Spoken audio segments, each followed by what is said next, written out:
জঙ্গলের এক কোণে থাকত ইঁদুর মা আর তার ছোট্ট বাচ্চা।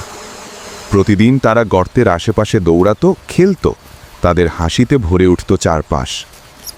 গর্তের কাছেই ছিল একটি পেয়ারা গাছ।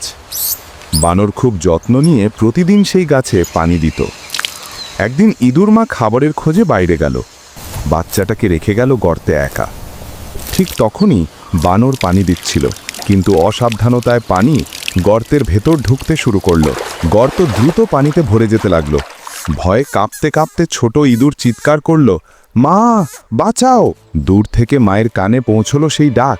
সে প্রাণপণে ছুটে এলো, চোখের সামনে দেখলো তার বাচ্চা ডুবে যাবার উপক্রম। এক সেকেন্ডও না ভেবে ইঁদুর মা পানির মধ্যেই ঝাঁপ দিল। সংকীর্ণ গর্তের ভেতর হাত পা চালিয়ে টেনে টেনে বাচ্চাটিকে বাইরে বের করে আনলো। মা ভিজে কাঁপছে, তবুও বুকে জড়িয়ে বলল, বাবা, পৃথিবীতে যাই হোক প্রথম দৌড়ে আসবো তোর কাছেই। আমি আছি বলেই তুই নিরাপদ। বাচ্চা চোখ ভেজা হাসিতে মায়ের গলা জড়িয়ে ধরল। সে বুঝল মাই সবচেয়ে নিশ্চিত আশ্রয়।